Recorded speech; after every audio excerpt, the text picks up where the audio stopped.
This is a short story called Paddy the Irish Parrot.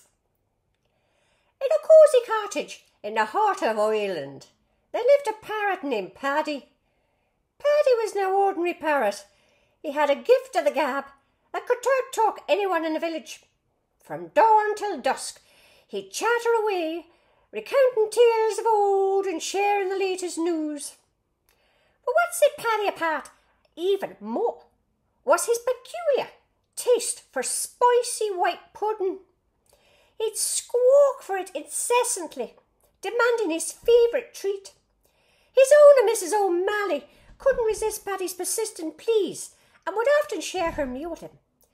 Paddy's love for spicy white pudding made him a local legend. People would visit just to hear his stories and watch him devour the fiery dish. His spicy squawks and colourful tales echoed through the village, bringing laughter and warmth to everyone's heart. Paddy the Irish Parrot, with an endless appetite for conversation and spicy white pudding, turned every day into a spicy, chatty and delightful adventure in the heart of the Emerald Isle.